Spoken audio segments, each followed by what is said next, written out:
আসসালামু আলাইকুম। সবাই কেমন আছেন? আশা করি সবাই ভালো আছেন। আজ আপনাদের জন্য নিয়ে এসেছি গল্পের দ্বিতীয় পর্ব। আশা করি গল্পটি আপনাদের ভালো লাগবে। তাহলে চলুন শুরু করা যাক। তাই কথা না বাড়িয়ে খাটের এক কোণে শুয়ে পড়ে। হঠাৎ মাইশা কেঁদে ওঠে। আমি ওকে কোলে নিয়ে রুমের মধ্যে হাঁটছি।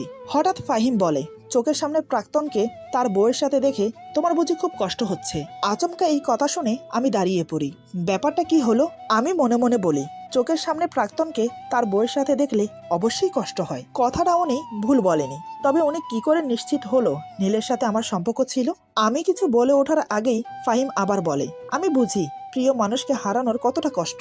তাই তোমার কষ্ট কিছুটা দূর করার জন্য তাকে তোমার চোখের সামনে থেকে সরিয়ে দেওয়ার ব্যবস্থা করছি। ততক্ষণে মাইশা ঘুমিয়ে গেছে। আমি ওকে শুইয়ে দিয়ে উনাকে বললাম, আপনি কি করে জানলেন নীলের সাথে আমার সম্পর্কের কথা, আর কি ব্যবস্থা করেছেন আপনি? ফাহিম বলে, স্বামীর কাছে অতি সহজে প্রাক্তন ছিল, সেটা মেয়েরা স্বীকার করে না। কিন্তু তুমি কেন করলে? আমি বললাম, আমি তো বলিনি যে নীল আমার প্রাক্তন ছিল। আর ওই যে আপনি বললেন আপনি আমার স্বামী, তাই স্বীকার করতেই পারি। ফাহিম বলে, ও আচ্ছা, তবে শোনো, শেষবারের মতো আমি আর ঈশা 3 মাস আগে রেস্টুরেন্টে গিয়েছিলাম। সেখানে তুমি নীলের সাথে ছিলে, তখন দেখেছি। আমি অবাক হয়ে বললাম, এক দেখাতে আমাকে মনে রেখেছেন?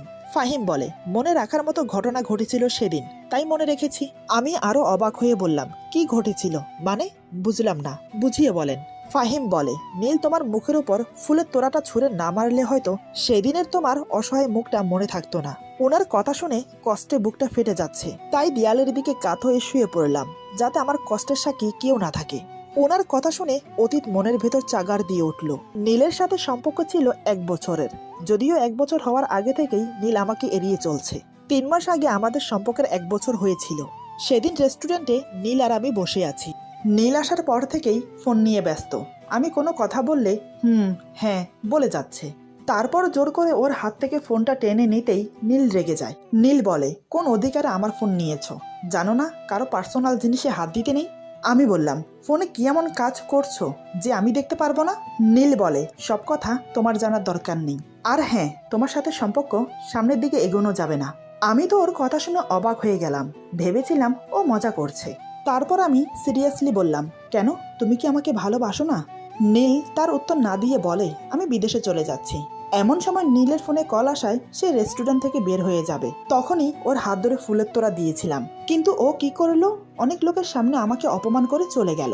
আজকে কথাগুলো মনে পড়তেই আবার কষ্ট হচ্ছে। কিছুক্ষণ কেঁদে নিজের কষ্ট হালকা করলাম। একসময় ঘুমিয়ে পড়লাম। সকালে ঘুম থেকে উঠে ফ্রেশ হয়ে শাশুড়ি মায়ের সাথে সকালে নাস্তা বানাতে তাকে সাহায্য করছি। তখনই বাচ্চার কান্নার শব্দ শুনে রুমে আসতে ফাহিম বলে, রুমে আসতে এতক্ষণ সময় লাগে? কানে শুনতে পাও না নাকি যে ও কান্না করছে? আমি বললাম, আমি তো কাজ করছিলাম। ফাহিম বলে, কি যে কাজ করো জানা আছে আমার। বাচ্চা সামালতে পারে না, তার আবার বড় বড় কথা। ওনার কথার উত্তর না দিয়ে মাহিরাকে কোলে নিলাম। সাথে সাথে ওর কান্না বন্ধ হয়ে গেল। আমি মাহিরাকে নিয়ে রুম থেকে বেরোতে যাব, তখনই উনি বলে, এই মেয়ে, এই তুমি নিজেকে কি খুব চালাক মনে করো? হ্যাঁ, মাহিরাকে নিয়ে চলে গেলে একটু পর মাইশা কাঁদবে, তাতে আমার ঘুম হবে না, তাই মাইশাকে রেখে যাচ্ছ। আমি বললাম, না মানে, ও তো ঘুমোচ্ছে। ফাহিম বলে, ও ঘুমোচ্ছে বলে কি ওকে দেখতে হবে না? যদি আমার মেয়েদের দায়িত্ব নিতে না পারো, তাহলে বাড়ি থেকে বিদায় হও। কোনো সৎ মা আজ পর্যন্ত ভালো হয়নি, আর এ যুগে উনি আসছে, যত সব। আমি ওনার কথা শুনে বাচ্চা দুটোকে কোলে নিয়ে রুম থেকে বেরিয়ে গেলাম। সকাল সকাল ওনার খারাপ ব্যবহার, আবার এদিকে নীলের মুখ দেখা, মনে হচ্ছে আমার কলিজায় কেউ যেন ছুরি ধরে আছে। নিজের চোখের জল আর ধরে রাখতে পারলাম না। এদিকে মীরা ঘুম থেকে উঠে আমার কাছে এসে আমার চোখে পানি দেখে বলে, আপু, তুই কান্না করছিস কেন? আমি বললাম, আরে না, চোখে মনে হয় কি যেন পড়েছে। মীরা বলে, মিথ্যে বলছিস তুই, ফাহিম ভাইয়া নিশ্চয়ই তোকে কিছু বলেছে, তাই তো? আমি চুপ করে রইলাম, কিছু বললাম না। মীরা বলে, কেন শুধু শুধু এই বিয়েটা করলি? আমি বাচ্চাদের দেখিয়ে বললাম, এই যে দেখছিস 2টি ফুল, তুই তো জানিস ছোট বাচ্চা দেখলেই আমার কোলে নিতে ইচ্ছে করে, আর আমি তাকেও দেখিয়ে দিতে চাই যে আমিও ভালো আছি। মীরা বলে, সে কে ছিল? আমি বললাম, বাদ দে, তুই একটু ওদের কাছে বস, আমি একটু কাজ শেষ করে আসছি। মীরা বলে, আচ্ছা। এমন সময় কলিং বেলের শব্দ শুনে শাশুড়িমা দরজা খুলে দেয়। আমি সেদিকে ধ্যান না দিয়ে নিজের কাজে মন দেই। একসময় আমি কাজ শেষ করে ড্রয়িং রুমের দিকে আসতেই দেখি আমার বাবা মা, মীরার বাবা মা এবং নীলের মা বাবাও এসেছে। সবকিছুই ঠিক আছে, কিন্তু আমার মা বাবাকে দেখে তো আমার ভয় করছে, কারণ তারা নীলকে চেনে। তারা নীলকে দেখলে তো মীরা সব জেনে যাবে। এখন কি করব ভেবে পাচ্ছি না। সবার সাথে দেখা হওয়ার আগে আমার নীলের কাছে যাওয়া উচিত। ও যাতে আমার মা বাবার সামনে না যায়। এমন সময় ফাহিমের সাথে নীল ড্রয়িং রুমে প্রবেশ করতেই আমার বাবা বলে, তুমি আমার মেয়েকে ঠকিয়ে মীরাকে বিয়ে করেছো? তোমার লজ্জা হওয়া উচিত। যে মেয়েকে ঠকিয়েছো আবার তার বোনকে বিয়ে করেছো। তোমার বাবা মাকে দেখে তো মনে হয় ভদ্রলোক, কিন্তু ছেলেকে ঠিকমতো শিক্ষা দিতে পারেনি। বাবার কথা শুনে মীরার মা অবাক হয়ে বলে, এসব কি বলছেন? এই ছেলের সাথে ইবার সম্পর্ক ছিল? বাবা বলে, হ্যাঁ, ইবা আমাদের কাছ থেকে কখনো কোনো কিছু লুকিয়ে রাখেনি। ওদের সম্পর্কের কথা জানানোর পর আমি ছেলেটার ব্যাপারে খোঁজ খবর নেই, সব ভালো শুনি। তারপর বিয়ের ব্যাপারে কথা বলার জন্য পরিবারের কাছে যাব, তখনই ইভা জানায় ও নীলকে বিয়ে করবে না। তখন বুঝতে না পারলেও এখন বিয়ে না করার কারণ বুঝলাম। তোমার মতো ছেলেকে বিয়ে না করে ভালোই করেছে আমার মেয়ে। নীলের বাবা মা আমার বাবার কথা শুনে মাথা নিচু করে দাঁড়িয়ে আছে। কি বলবে, তারা কোনো ভাষা খুঁজে পাচ্ছে না। মীরার বাবা বলে, ছি ছি ছি, তোমাকে আমার মেয়ের জামাই ভাবতেও লজ্জা করছে। ফাহিম বলে, আঙ্কেল, যা হবার হয়ে গেছে, এখন ওদের বিয়ে মেনে নেন, ওরা সুখী হবে। মীরার বাবা বলে, অসম্ভব। যে ছেলে ইবার ভালোবাসার মূল্য দেয়নি, ও কি করে সংসারের মূল্য দেবে? ফাহিম বলে, দেখুন আঙ্কেল, নীলের অতীত ইভা আর বর্তমান মীরা। অতীতের কথা ভেবে বর্তমান নষ্ট করা ঠিক না। আর হ্যাঁ, এখন এবার বিয়ে হয়ে গেছে, ও কিন্তু নীলের জন্য বসে থাকেনি। তাহলে নীল বিয়ে করলে ক্ষতি কি? মীরা সবকিছু মেনে নিয়ে সংসার করলে আপনাদের সমস্যা থাকার কথা না। আমি এতক্ষণ দাঁড়িয়ে মীরাকে লক্ষ্য করছিলাম। নীলের সাথে আমার সম্পর্কের কথা মীরা জানার পরেও কিছু বলছে না কেন? খুব স্বাভাবিক হয়ে আছে কেন? আমি মীরার পাশে গিয়ে দাঁড়িয়ে বললাম, আমার সাথে একটু এদিকে আয় তো। মীরা বলে, কেন? আমি বললাম, আগে আয়, তারপর বলছি। তারপর মীরাকে নিয়ে আমার রুমে এসে জিজ্ঞেস করলাম, নীলের সাথে কি তুই সংসার করতে চাস? মীরা বলে, হ্যাঁ চাই, ওকে আমি ভালোবাসি। আমি বললাম, আমার সাথে নীলের সম্পর্ক ছিল, সেটা তোকে বলে তোদের মধ্যে কোনো ঝামেলা করতে চাইনি। আমি জানতাম না আজ বাবা মা আসবে, নয়তো কেউ জানতো না আমাদের সম্পর্কের কথা।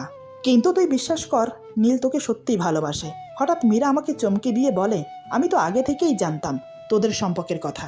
ওর কথা শুনে আমি যেন আসমান থেকে পড়লাম। কি বলছে ও?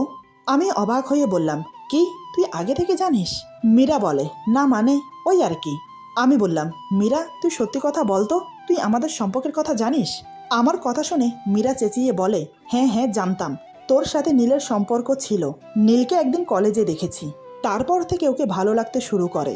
তখন থেকে মনে মনে ঠিক করি, যেভাবে হোক নীলকে আমার করে ছাড়বো। কিন্তু ও কিছুতেই আমার সাথে সম্পর্কে রাজি হচ্ছে না। তাই আমি সুইসাইড করতে যাই, তখন নীল বাধ্য হয়ে রাজি হয়। কিন্তু সম্পর্কের কিছুদিনের মধ্যে বাবা আমার বিয়ে ঠিক করে। ওর পুরো কথা শোনার আগেই আমি ওর গালে ঠাস করে থাপ্পড় দিলাম, সাথে এটাও বললাম, তুই কোনোদিন আমার সামনে আসবি না। এবার বুঝতে পারলাম নীলের ভুল থাকলেও পুরো দোষ মীরা করেছে। শুধু শুধু নীলকে সবাই খারাপ ভাবছে, এটা হতে দেওয়া যাবে না। তাই মীরাকে নিয়ে ড্রয়িং রুমে সবার সামনে গিয়ে বললাম, নীলের কোনো দোষ নেই, একটা ভুল বোঝাবুঝির জন্য এসব হয়েছে। তোমরা কেউ নীলের সাথে খারাপ ব্যবহার করো না। মা বলে, কি এমন ভুল বোঝাবুঝি হয়েছিল যে তোর সাথে সম্পর্ক ভেঙে দিয়েছে?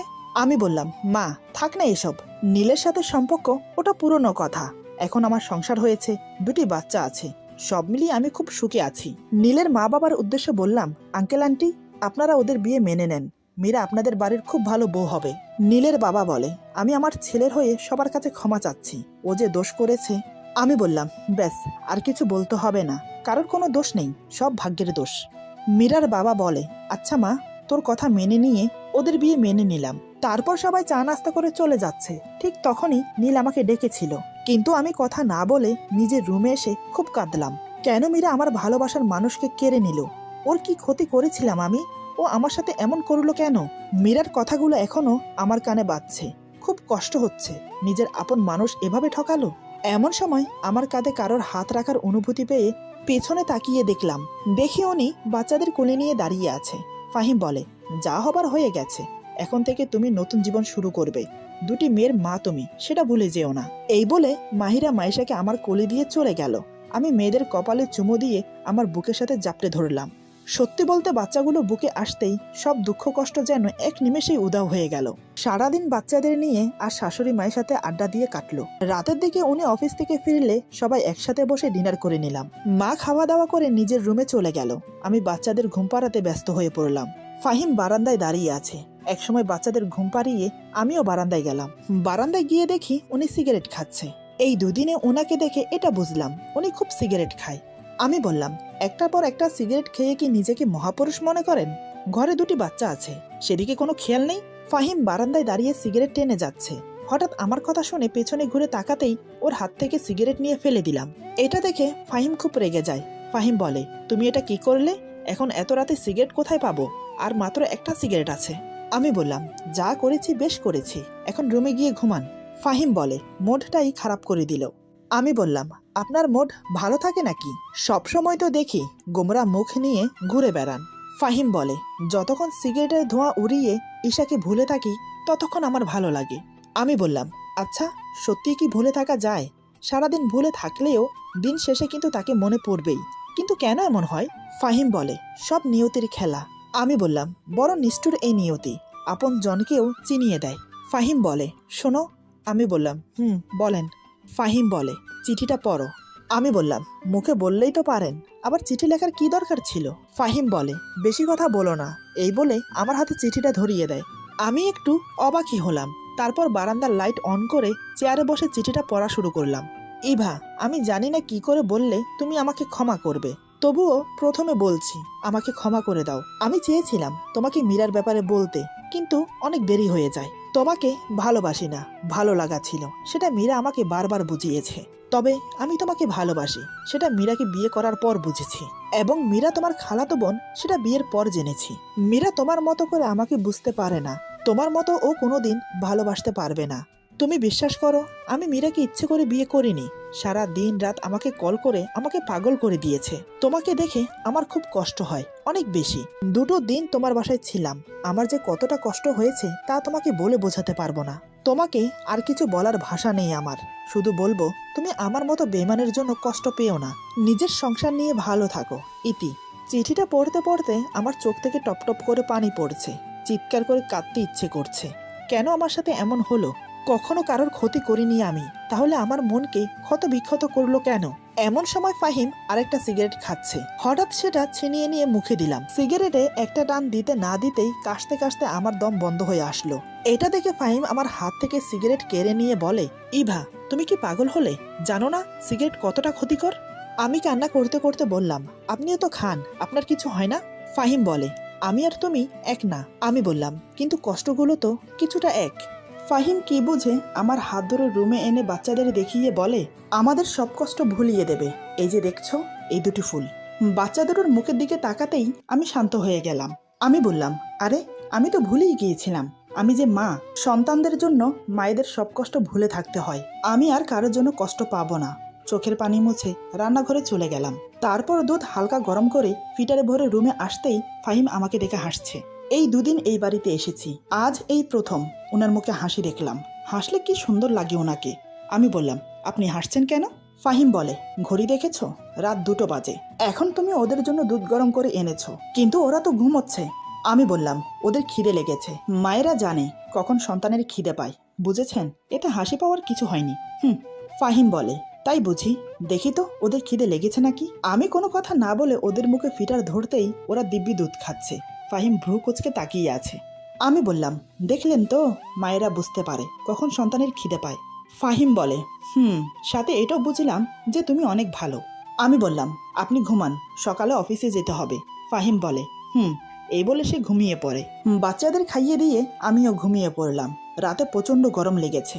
সকালে ঘুম থেকে উঠে দেখি পুরো শরীর ঘামে চুপচুপ করছে আর খুব অস্বস্তি লাগছে।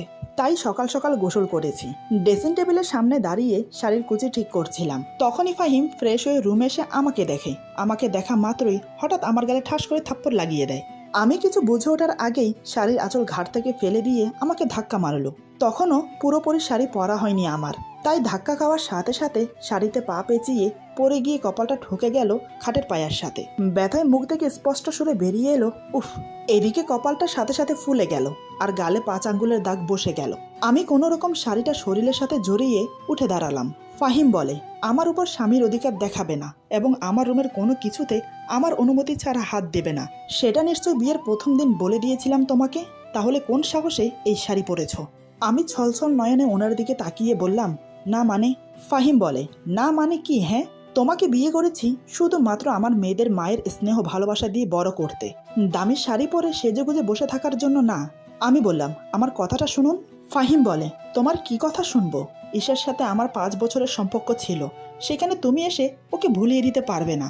আর কোনোদিন যেন না দেখি ঈশার শাড়ি বা গহনা পরতে। আমি বললাম, আমি জানতাম না এটা ঈশা আপুর শাড়ি। ফাহিম বলে, জানো না মানে কি? মিথ্যা বলার জায়গা পাও না? আলমারিতে আমার আর ঈশার জামা কাপড় ছাড়া আর কারো জামা কাপড় নেই। তাহলে? আমি বললাম, সত্যি বলছি, বিয়ের সময় যে কয়টা শাড়ি দিয়েছেন সেগুলো ওয়ার্ড্রবের ভেতরে রেখেছি, সেখান থেকে এই শাড়িটা নিয়েছি। আলমারি থেকে কোনো শাড়ি বের করে নিয়ে আমি ভেবেছিলাম এটাও হয়তো আপনি দিয়েছেন। বিয়ের পর বাবার বাড়িতে যাওয়া হয়নি, তাই আমার কোনো জিনিস নিয়ে আসতে পারিনি, নয়তো এই শাড়ি পরতে হতো না। ফাহিম বলে, মায়ের থেকে শাড়ি নিতে পারোনি? আমি বললাম, মা ঘুমাচ্ছিল আর বৃষ্টিতে আমার শাড়ি শুকায়নি। ফাহিম যত সব বলে অফিসে চলে যায়। উনি চলে যাওয়ার পর আমি ডুকরে কেঁদে উঠি। সত্যি বলতে ঈশা আপুর শাড়ি পরে নিজেকে অপরাধী মনে হচ্ছে। আমার জন্য উনি আজকে আবার কষ্ট পেল। হয়তো বিশ্বাস করেনি যে আমি জেনে বুঝে শাড়ি পরিনি। ভাগ্য এতটাই খারাপ যে মনে হচ্ছে কারোর ভালোবাসা পাবো না। নিজের কষ্ট নিজের মধ্যে রেখে মাকে কল দিলাম। কল রিসিভ হতেই আমি বললাম, হ্যালো মা। মা বলে, কি রে, কি হয়েছে তোর? আমি বললাম, কই কিছু না তো, তুমি কাউকে দিয়ে আজকেই এখনই আমার সব জিনিস পাঠিয়ে দাও। মা বলে, আচ্ছা দেব, কিন্তু তোর কি হয়েছে? কণ্ঠটা কেমন যেন লাগছে। আমি বললাম, মা কিছু হয়নি, বাসার সবাই ভালো আছে? মা বলে, হ্যাঁ আছে। আমি বললাম, এখন রাখছি, পরে কথা হবে। এই বলে ফোন কেটে দিলাম। মায়ের সামনে বেশি কথা বললে নিজের কষ্ট চেপে রাখতে পারতাম না, কিন্তু মা ঠিক বুঝে গেছে আমার কষ্ট হচ্ছে। এদিকে আমার চোখের পানি দেখে মাহিরা কেঁদে ওঠে। ওর কান্না দেখে আমি চোখ মুছে ওকে কোলে নিয়ে বললাম, আমার শোনা মা, কাঁদে না, দেখো তোমার মা হাসছে, তুমি আমার ভালো মেয়ে তো, হাসো। মাহিরার সাথে কথা বলতে বলতে মাইশাও ঘুম থেকে উঠে গেছে। বাচ্চাদের শাশুড়ি মায়ের কাছে দিয়ে দুধ গরম করে ওদের খাইয়ে দিতে দিতে মা আমার সব জিনিস পাঠিয়ে দিয়েছে। ঈশা আপুর শাড়ি চেঞ্জ করে নিজের একটা 3 পিস পরে নিলাম। উনি সকালে না খেয়ে অফিসে চলে গেছেন। হয়তো সারাদিন রাগ করে কিছু খাইনি, আমার ভুলের জন্য উনি শাস্তি পাচ্ছেন, তাই আমিও না খেয়ে আছি। সারাদিন রুমে ভালো লাগছে না, তাই সন্ধ্যায় বাচ্চাদের নিয়ে মায়ের রুমে তার সাথে বসে গল্প করছি।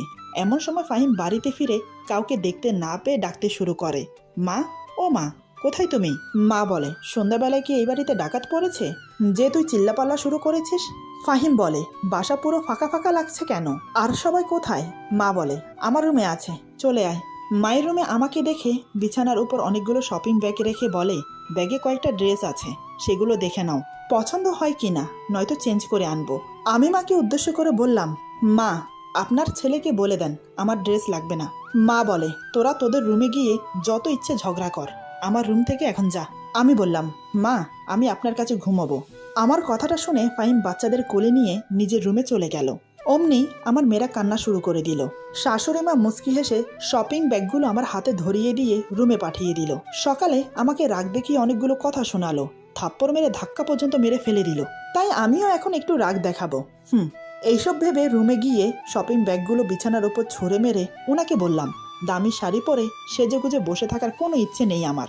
আমার অনুমতি ছাড়া আমার জন্য কোনো জিনিস কখনো আনবেন না। আমার রাগ দেখে ফাহিম বলে, আমার সাথে রেগে কথা বলবে না একদম। আমি বললাম, আপনার সাথে কথাই বলবো না, তাহলে হবে তো? ফাহিম বলে, বেশি বোঝো তুমি, তাই না? আমি বললাম, কথা বললেও দোষ, আবার কথা না বললেও দোষ? ফাহিম বলে, হ্যাঁ, কোনো কথা না, খাবার বারো, যাও। আমি কথার উত্তর না দিয়ে রুম থেকে বেরিয়ে গেলাম। টেবিলে খাবার বেড়ে রেখে আবার রুমে চলে আসি। আমি আসতেই ফাহিম বেরিয়ে গেল। একটু পরে দেখি ফাহিম একটা প্লেটে খাবার নিয়ে রুমে চলে আসে। ফাহিম বলে, খেয়ে নাও। আমি বললাম, খাবো না। ফাহিম বলে, আমাকে দিয়ে বেশি কথা বলিও না। আমি বললাম, আপনাকে তো বলিনি আমার সাথে কথা বলতে। ফাহিম বলে, বুঝেছি, কথা বললে কথা শুনবে না। এই বলে উনি এক হাত দিয়ে আমার গাল চেপে ধরে আরেক হাত দিয়ে আমার মুখে খাবার দিয়ে বলে, চুপচাপ খেয়ে নাও, কথা বললে সারা রাত বারান্দায় দাঁড় করিয়ে রাখবো। এই কথা শুনে আমি কথা না বলে খেয়ে নিলাম। খাওয়া শেষ হলে আমি শুয়ে পড়ি। ফাহিম বলে, সকালের খারাপ ব্যবহারের জন্য সরি। আমি বললাম, ঠিক আছে, কিন্তু আপনার দেওয়া কোনো জিনিস আমি নেব না। ফাহিম অবাক হয়ে বলে, কেন কেন? আমি সরি বললাম তো।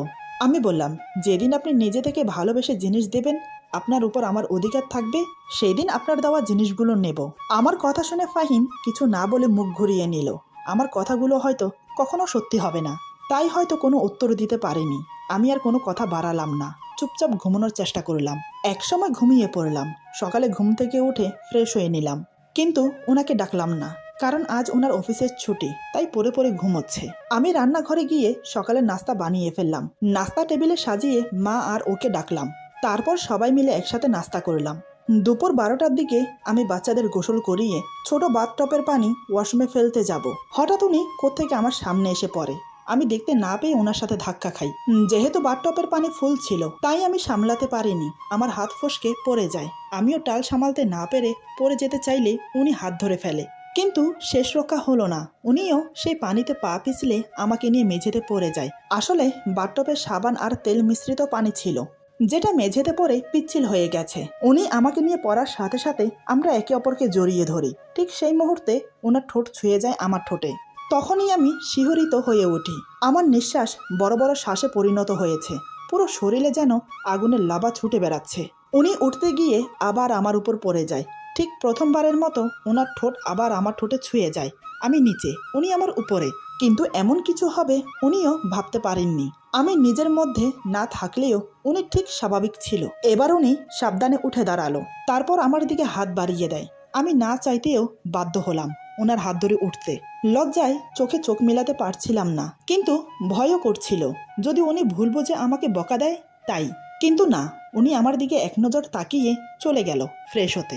আমি ভেবেছিলাম উনি আমাকে বকা দেবে। আসলে এখানে ওনার বা আমার কারোর দোষ ছিল না। যা হয়েছে এটা একটা অ্যাক্সিডেন্ট ছিল, তাই হয়তো উনি আমাকে কিছু বলেননি। উনি ফ্রেশ হয়ে বেরিয়ে রেডি হয়ে নামাজ পড়ার জন্য মসজিদে চলে গেল। আমিও ঘরে পড়ে যাওয়া পানি পরিষ্কার করে গোসল করে ফ্রেশ হয়ে নিলাম। দুপুরে একসাথে সবাই খেতে বসলাম, কিন্তু আমি ওনার চোখে চোখ মিলাতে পারছিলাম না। তখনকার ঘটে যাওয়া ঘটনাটা বারবার মনে পড়ছে। উনি চুপচাপ খেয়ে দিয়ে রুমে চলে গেল। আমি বাচ্চাদের নিয়ে মায়ের কাছে চলে গেলাম। সারাদিন ওখানেই কাটিয়ে দিলাম। সন্ধ্যার দিকে কফি নিয়ে রুমে গিয়ে দেখি উনি খাটে হেলান দিয়ে বসে মোবাইল দেখছে। এই সময় উনি কফি খায়, এটা আমি জানতাম। আমি ওনার সামনে দাঁড়িয়ে কফিটা বাড়িয়ে দিতেই উনি কিছু না বলে নিয়ে নিল। কফিটা দিয়ে চলে আসবো, তখনই উনি বলে, এখানে বসো, কথা আছে। ওনার কথা শুনে বুকের ভেতরটা ধুক করে উঠল। না জানি কি বলার জন্য বসতে বলছে। আমি খাটের এক কোণে গুটিসুটি মেরে বসলাম। উনি আমার মুখের দিকে অপলকহীনভাবে তাকিয়ে আছে, চেহারায় স্বাভাবিক ভাব, কিন্তু উনি এভাবে তাকিয়ে থাকাতে আমার খুব অস্বস্তি হচ্ছে। আচমকাই চেহারায় পরিবর্তন হয়ে গেল। চোখ মুখ লাল করে হঠাৎ আমাকে ধমক দিয়ে যা বলল তার জন্য আমি একটু প্রস্তুত ছিলাম না। ভাবতে পারিনি উনি এমন কিছু বলবে আমাকে। মানুষ যে কিভাবে এত খারাপভাবে মানুষকে আঘাত করে তা ওনাকে দেখেই বুঝতে পারলাম। আচ্ছা, উনি আমাকে কি মনে করে? আমি খুব খারাপ মেয়ে? তা না হলে উনি বারবার আমাকে এভাবে অপমান করে কেন? এরপর যা হলো, আজকের গল্প এখানে সমাপ্ত। গল্পের বাকি অংশ পেয়ে যাবেন আগামী পর্বে। আশা করি গল্পটি আপনাদের ভালো লাগবে। যদি ভালো লাগে তাহলে লাইক, কমেন্ট এবং সাবস্ক্রাইব করে আমাদের পাশে থাকুন। সবাই ভালো থাকুন, সুস্থ থাকুন। আল্লাহ হাফেজ।